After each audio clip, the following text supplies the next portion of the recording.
ഈ കർഷകരനോട് ഇപ്പൊ ഈ തെരഞ്ഞെടുപ്പ് എടുക്കുമ്പോൾ ഭയങ്കര സ്നേഹമാണ് BJPക്ക്. എന്താ ചോദിച്ചു കഴിഞ്ഞാൽ നിങ്ങൾ തരാനുള്ള ആ പൈസ ഒന്ന് കൊടുക്കാൻ പറയണം. നിങ്ങളുടെ ഗവൺമെന്റ് ആണല്ലോ. നിങ്ങൾ ആ നരേന്ദ്രമോദിയോട് പറഞ്ഞിട്ട് ആ കർഷകർക്ക് കൊടുക്കാനുള്ള, കേരളത്തിന് കൊടുക്കാനുള്ള വീതം ഒന്ന് കൊടുക്കാൻ പറയണം. പിന്നെ ഒരു മിനിറ്റ്, കോൺഗ്രസ് ഒരു മിനിറ്റ്, നിങ്ങൾ ആ 4 കോടിക്ക് മറുപടി പറഞ്ഞിട്ടില്ല. ആ 4 കോടിന്റെ മറുപടി ഇന്ന് വരെ നിങ്ങൾ പറഞ്ഞിട്ടില്ല. ആ 4 കോടി മേടിച്ചതിന് മറുപടി പറഞ്ഞിട്ടില്ല.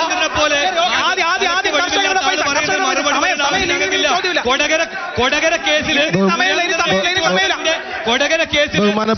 രക്ഷിച്ചു കൊടുത്തതിന്റെ പ്രത്യുപകാരം സുരേന്ദ്രൻ പ്രത്യുപകാരാണ് കൊടകര കേസിൽ.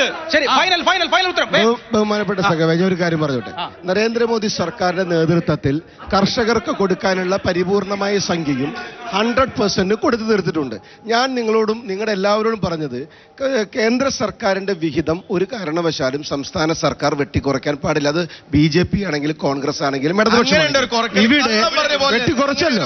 കർഷകരോട് നിങ്ങൾ ചോദിക്കണം, ഈ കാണുന്ന കർഷകരും പറയണം, കേന്ദ്ര സർക്കാർ കൊടുത്ത പൈസ ഡൽഹിയിലും പരിസര പ്രദേശത്തും കർഷകരെ ജീവൻ മരണ പോരാട്ടത്തിന് നേതൃത്വം കൊടുത്തത് എന്തിനാ? ഈ കേരളത്തിൽ മാത്രമല്ലല്ലോ, കർഷകർ എന്തിനാ തെരുവിൽ നിങ്ങളോട് ഏറ്റുമുട്ടിയ? പാലക്കാടിന്റെ പ്രായത്തെ വിഷയം പറയുമ്പോ പാലക്കാടിന്റെ പ്രായയുടെ വിഷയം പറ. ആ വാഹനം ഓടിച്ചിട്ട് പാലക്കാടിന്റെ പ്രായയുടെ വിഷയം പറ. പാലക്കാടിന്റെ പ്രായയുടെ വിഷയം പറ. വലിയ തമാശയായി പാലക്കാട് പറയണ്ടേ? ആനുകൂല്യം കൊടുക്കാതെ ഒന്നും പോകാതിരിക്കുക.